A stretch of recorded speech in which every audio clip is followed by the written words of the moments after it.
9 matchs joués, 1 but marqué et 2 passes décisives délivrées.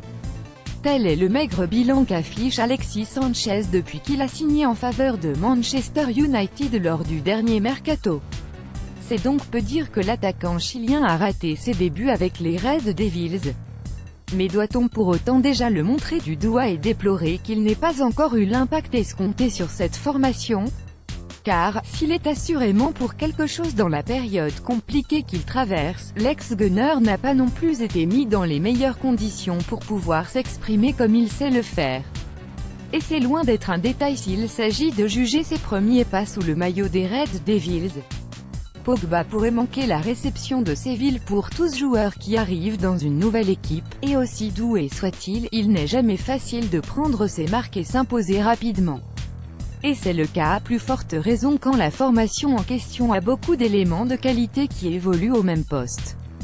Alors, bien sûr, l'ancien Barcelonais, avec tout ce qu'il a coûté à la direction, salaire le plus important du championnat, ne pouvait être mis sur le banc, mais il a le mérite de s'être montré décisif dès son premier match en FA Cup contre Yeovil.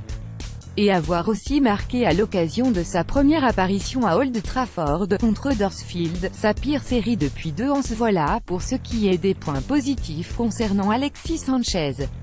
Néanmoins, il y a aussi des points négatifs à relever. Le nouveau numéro 7 mancunien n'a par exemple plus scoré depuis cette sortie face aux promus. Et alors qu'il avait frappé au but à 8 reprises lors de ses 3 premiers matchs avec l'équipe de Mourinho, il n'a eu que 7 tentatives lors des 6 rencontres qui ont suivi, dont seulement 3 cadrées. La qualité des derniers adversaires est certes à prendre en compte, Séville, Chelsea et Liverpool, mais il n'en demeure pas moins que la rentabilité du Chilien est en baisse. La dernière fois qu'Alexis Sanchez a traversé 6 matchs sans marquer, c'était entre février et mars 2016. Il y a 2 ans donc. Préoccupant, ça peut l'être lorsqu'on sait qu'il y a eu 7 buts inscrits par les Red Devils à l'occasion des 3 précédents matchs. La thèse d'une période de moins bien sur le plan collectif est donc à écarter. Le coup de mou du dernier transfuge mancunien s'expliquerait-il par son positionnement sur le terrain? Éventuellement, sachant que, lors des 6 précédentes rencontres, il a évolué dans 4 postes ou configurations différentes, à gauche d'un 4-3-3, à gauche d'un 4-2-3-1, dans l'axe d'un 4-3-3 et à droite d'un 4-3-3. Pour un joueur en quête de repères, ce n'est pas l'idéal, bien qu'il s'agisse d'un élément chevronné et connu pour sa polyvalence. Rendez-vous en fin de saison pour un premier bilan enfin. Ce qui pourrait justifier la méforme de Sanchez, c'est le rôle qu'il a sur le terrain. Car il n'y a pas que la position qui est prépondérante, mais aussi l'animation et la manière dont il est utilisé par ses coéquipiers. L'ex-Gunner a bien évolué la plupart du temps sur le côté gauche qu'il affectionne, mais son entraîneur lui assigne aussi des tâches défensives. Contre Liverpool par exemple, on l'a vu multiplier les courses pour assurer notamment le surnombre en phase de repli des siens.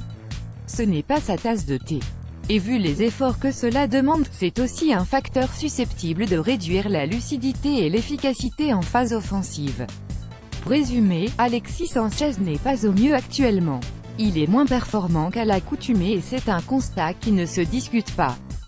Toutefois, il convient d'attendre encore un peu pour savoir s'il peut apporter à cette équipe mancunienne tout ce qu'on attend de lui. Il est tentant de dire que le style frileux de José Mourinho le pénalise, mais ce genre de raccourci est généralement à éviter après seulement une poignée de matchs. D'ici l'épilogue de la saison, on aura certainement une idée plus précise de ce à quoi va rassembler le séjour du Sud-Américain à Old Trafford. Et si ce transfert doit être catalogué comme une réussite ou un flop.